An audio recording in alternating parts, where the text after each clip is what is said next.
বৰপেটা ভুলুকাবাৰীত ভূমিকেন্দ্ৰিক সংঘাতৰ আক্ৰমণকাৰী গ্ৰেপ্তাৰৰ দাবীত ওলাই আহিল শতাধিক ৰাইজ।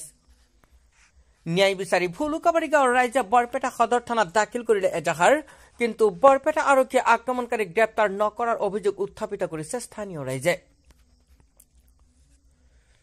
যোৱা ৭ নৱেম্বৰ বৃহস্পতিবাৰে ভুলুকাবাৰী পথাৰগাঁৱত সংঘটিত হৈছিল ভয়াৱহ ভূমিকেন্দ্ৰিক সংঘাত। ভূমিকেন্দ্ৰিক সংঘাতৰ ফলত লুকমান আলী পৰিয়ালৰ ভয়ানকভাৱে আহত হৈছিল ৬জনকৈ সদস্য। লুকমান আলী আৰু জাম্মাত মোল্লাৰ পৰিয়ালৰ মাজত সংঘটিত হৈছিল সংঘাত। ঘটনা সন্দৰ্ভত ভুক্তভোগী পৰিয়ালে বৰপেটা সদৰ থানাত এজাহাৰ দাখিল কৰিছিল।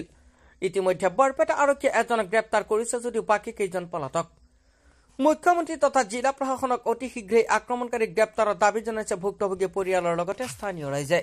আছে মানে কিছুমান কথা ধৰক আমি থানাত গেলো, মই ৰাইজৰ পৰা গেছো, মই ধৰক এইটো যিটো ফেমিলি আছে, যিটো ফেমিলি তেনে কণ্ডিশ্যনটো হৈছে, মই সেইটো ফেমিলিটো নহয়, মই যাই কৰিছে মই সেইটো ফেমিলিটো নহয়, মই এইটো গাঁৱৰ।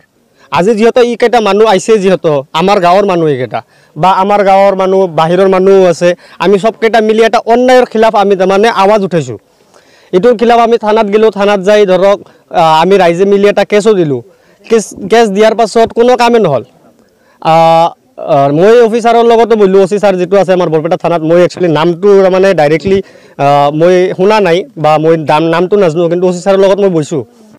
বহাৰ পাছত অফিচাৰে কয় যে ধৰিম, তাৰপাছত ধৰক মোৰ পৰা নাম্বাৰো নিলাক, মই নাম্বাৰো দিছোঁ, কয় যে লোকেশ্যন ট্ৰেচ কৰিম, লোকেশ্যন ট্ৰেক কৰাৰ পাছত ধৰক ওলাই যাব। কিন্তু কালি মোক ফোন মাৰিছিল ৰাতি ৬টামান বজাত থানাৰ পৰা। ফোন মাৰাৰ পাছত কৈ আছে যে লোকেশ্যনটো অৰুণাচলত দেখি আছে। তো লোকেশ্যন অৰুণাচলত দেখি আছে, সেইটো ছাৰে জানিব লাগিব বা থানাৰ পৰা কৰিব লাগিব, সেইটোতো আমি কৰিব নোৱাৰিম। বা আমাক কৈ কিবা থানাৰ পৰা লাভ আছে নেকি?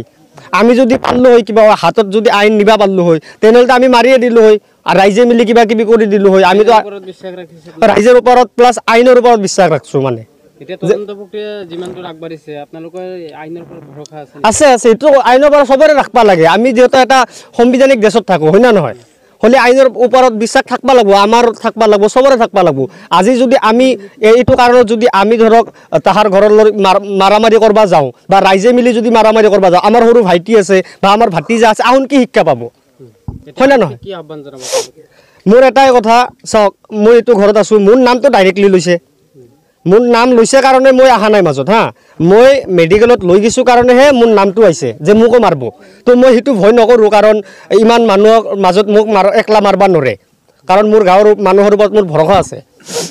তে মোৰ এটাই কথা যে আইনে মিলি এঠালৈকে যে গ্ৰেপ্তাৰটো কৰা নাই, সেইটো কৰিব লাগে, সেইটোৱে কথা। আৰু যিটো হাতিয়াৰ আছিল, আচলতে যিটো অস্ত্ৰদি এই কণ্ডিশ্যনত যিটো মাৰামাৰিটো হৈছে, সেই অস্ত্ৰটো এঠালৈকে তাৰ ঘৰতে আছে, ক'ৰবাত লোকে থৈ দিছে, কিন্তু এঠালৈকে ওলাই নিব পৰা নাই আইনে। নাই, আহিছিল, কিন্তু বেলেগ এটা দাও লৈ গৈছে, সেইটো পুৰণা দাও।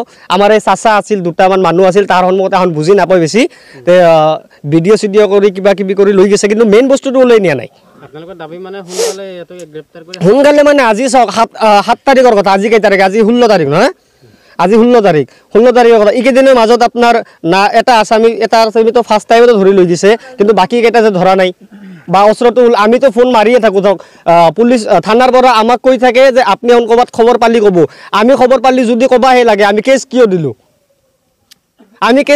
ৰাইজৰ আচ্ছা, যদি আপোনাৰ যিটো ভিক্টিম আছে আহুন কেছ দিলাক, সেইটোৰ কাম নকৰলাক, কিন্তু ৰাইজে যে কেছ দিলাক, ৰাইজে কিয় দিব কেছ?